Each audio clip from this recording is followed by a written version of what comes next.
వారంలో 3 సార్లు ఫుడ్ పాయిజనా? అధికారులు నిద్రపోతున్నారా? High court serious. మాగనూరు హై స్కూల్లో ఫుడ్ పాయిజన్ పై రిపోర్ట్ ఇవ్వండి. విద్యార్థుల ప్రాణాలు పోయేదాకా స్పందించారా అని ఫైర్. తమకు అధికారం ఇస్తే డిఈఓను సస్పెండ్ చేస్తామని కామెంట్. విచారణ వచ్చే నెల 2కు వాయిదా వేసింది. ఇక్కడ ఫుడ్ పాయిజనింగ్ అయితే ఉంది. పిల్లలకు అసలు యాక్చువల్గా పౌష్టికాహారం పెట్టాలి. గతంలో కేసీఆర్ మాట్లాడేసి మా మనమడు ఏం తింటాడో మీ మనమడు ఏం తింటాడో ఇవన్నీ కూడా డైలాగులన్నీ చెప్పిండ్రు. ఈ డైలాగులన్నీ చెప్పేసి ఏమైంది ఇప్పుడు? మరి నిజంగా ఏమైనా పెట్టిండా, ఏమైనా చేంజ్ అయిందా అంటే ఏం చేంజ్ చేయలే. లెక్క ఒక విద్యార్థి మీద 1,20,000 రూపాయలు ఖర్చు పెడతాం. వాళ్ళు ఏం తినానో వాళ్ళ డైట్ ఎట్లున్నానో నేనే నిర్ణయం చేసిన. డైటీషియన్స్ కూర్చోబెట్టుకోండి. హైదరాబాద్ లో ఉండే ముఖ్యమంత్రి గారి మన్మరాలు ఏ సన్న బియ్యంతో భోజనం చేస్తారో అదే సన్న బియ్యంతో పేదింటి బిడ్డల కడుపు నిండా బువ్వ పెడుతున్నది కేసీఆర్ ప్రభుత్వం కాదా? దేశంలో ఇంకెక్కడన్నా ఏ ప్రభుత్వం అన్న ఈ పని చేస్తున్నదా? నువ్వు బాగు ఇట్లా చెప్పిండ్రా.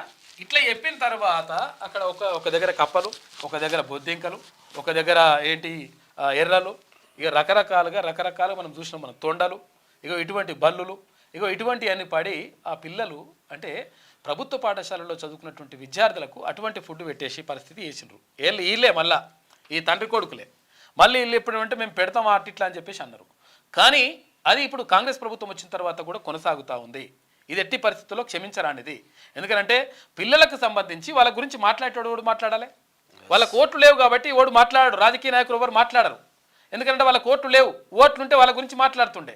వాళ్ళు వచ్చి ఇట్లా ధర్నాలు చేస్తే అట్లుంటుండే.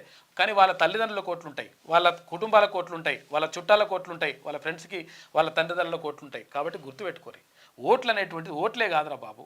వాళ్ళని పట్టించుకోవాల్సినటువంటి బాధ్యత ఉంటుంది. అది ఇష్టం వచ్చినట్టుగా చేసుకుంటా ఇదంతా కథ చేసినారు. నారాయణపేట జిల్లా మాగునూరు జడ్పీ హై స్కూల్లో ఫుడ్ పాయిజన్ ఘటనపై హైకోర్టు ఆగ్రహం వ్యక్తం చేసింది. ఒకే స్కూల్లో 3 సార్లు ఫుడ్ పాయిజన్ జరుగుతుంటే అధికారులు నిద్రపోతున్నారని ఫైర్ అయింది. ఇక స్కూల్లో ఫుడ్ పాయిజన్తో తీవ్రమైన అంశమని వ్యాఖ్యానించింది.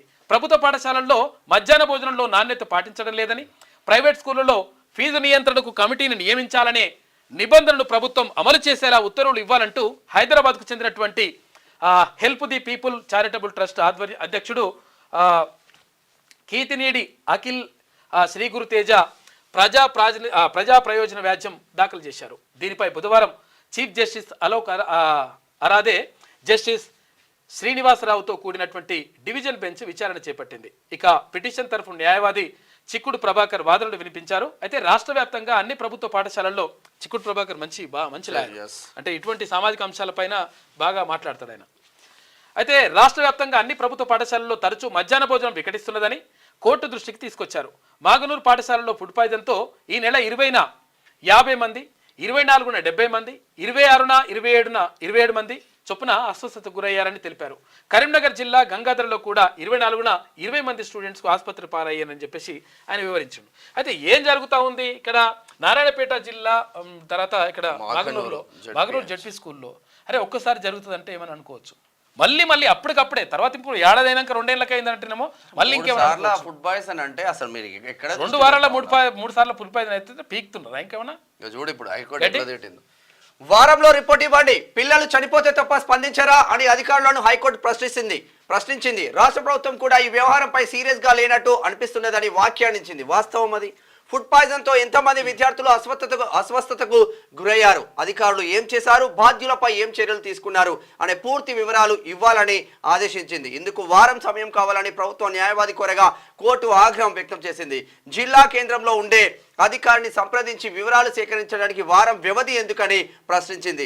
మాగనూరు ఏమన్నా రిమోట్ ప్రాంతమా, డిఈఓకు సెల్ ఫోన్ లేదా అని మండిపడింది. పిల్లలకి ఇచ్చే భోజనం విషాహారంగా మారుతుంటే మనుషులైనా స్పందించాలి కదా, వాస్తవం అది అని వ్యాఖ్యానించింది. హైకోర్టు ఆదేశాలు ఇస్తేనే అధికారులు పనిచేస్తారా?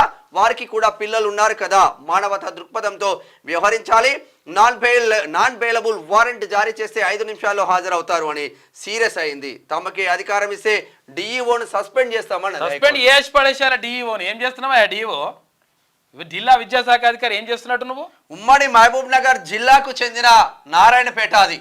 మరి ముఖ్యమంత్రి గారు ఏం చేస్తున్నాడు? మహబూబ్ నగర్ జిల్లా కింద సంబంధించినటువంటి ఇప్పుడు ఈ శాఖ మంత్రి, ఇప్పుడు సంక్షేమ శాఖ మంత్రి కానీ ఇప్పుడు నారాయణపేట ఎవరు విద్యాశాఖకు ఆయన మంత్రి పర్ణికా రెడ్డి ఉంటుంది నారాయణపేటకు. మరి ఏం చేస్తున్నట్టు? మరి పోవాలి కదా. ఇటువంటి దాంట్లో సైలెంట్గా ఉండాలి. ఎందుకంటే మీ పిల్లలు ఆ ప్రభుత్వ పాఠశాలలో లేరు, మీ పిల్లలు చిరాగ్లో ఇంటర్నేషనల్ స్కూళ్ళల్లో ఉంటారు, మీ పిల్లలు మంచి మంచి భోజనం చేస్తారు.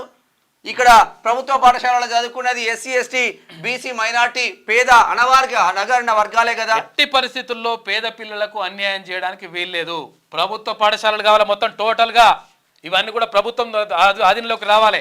ఈ లంగ కథలు నారాయణ శ్రీ చైతన్య లంగ కథలు ఇవన్నీ అక్కడ కూడా ఫుడ్ పాయిజనింగ్ అవుతుంది. కాకపోతే బయటకు రానియరు. ఈ లంగలు ఉంటారు మొత్తం అందులో. ఎంతోమంది పిల్లలు చచ్చిపోతారు అందులో కూడా. వీటిపైన దర్యాప్తు జరగాలి. మీరు గత ప్రభుత్వం బీఆర్ఎస్ లో ఉన్న వాళ్ళు ఇక్కడ శ్రీ చైతన్య నారాయణలో షేర్లు తీసుకున్నారనేటువంటిది అక్కడ ఆధారాలు కూడా ఉన్నాయి.